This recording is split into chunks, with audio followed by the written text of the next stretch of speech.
இந்த வீடியோவில் நம்ம ஒரு சோயா வச்சு ஒரு கறி குழம்பு டேஸ்ட்டில் ஒரு குழம்பு எப்படி செய்யலான்னு பார்க்கலாம்.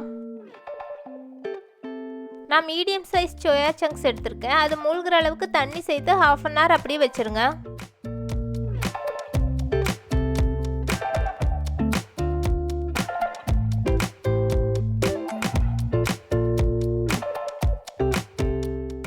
ஹாஃப் அன் ஹவர் கழித்து சோயாவில் இருக்க தண்ணியெல்லாம் நல்லா ஸ்க்யூஸ் பண்ணி எடுத்துட்டு ஒரு சோயா சங்க்ஸை 2லேருந்து 3 பீஸாக கட் பண்ணி எடுத்துக்கோங்க.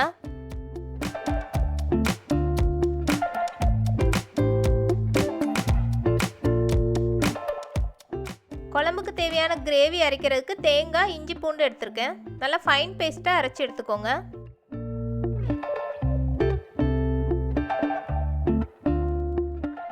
இப்போ கடுகு, கருவேப்பிலை, வெங்காயம் சேர்த்து நல்லா வதக்கிக்கோங்க.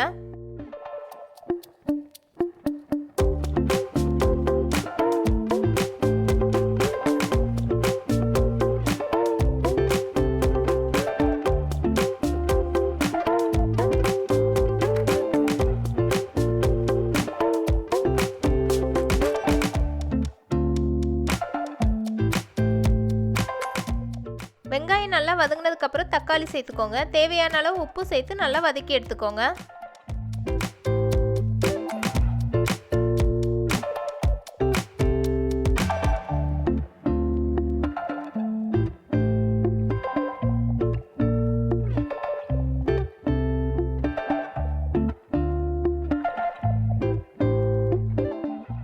அடுத்து நம்ம கட் பண்ணி வச்சிருக்க சோயா சேர்த்துக்கலாம். அதோட கொஞ்சமாக கரம் மசால் தூள், தேவையான அளவு குழம்பு மசால் தூளும் சேர்த்துக்கோங்க.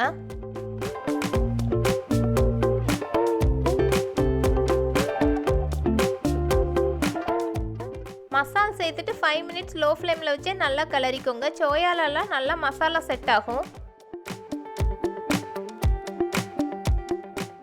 நம்ம அரைச்சி வச்சிருக்க தேங்காய் பேஸ்ட்டை சேர்த்துக்கலாம். தேவையான அளவு தண்ணியும் சேர்த்துக்கோங்க.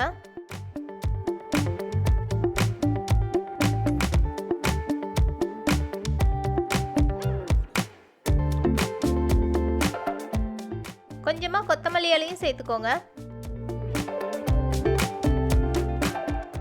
நல்லா கொதிக்க ஸ்டார்ட் ஆனோன்னா லோ ஃப்ளேமில் வச்சு ஒரு மூடி போட்டு மூடிக்கோங்க.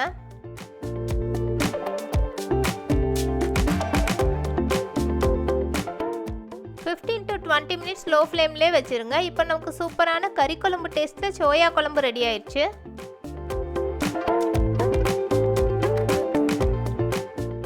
இந்த வீடியோ உங்களுக்கு பிடிச்சிருந்ததுன்னா லைக், ஷேர், சப்ஸ்கிரைப் பண்ணுங்கள்.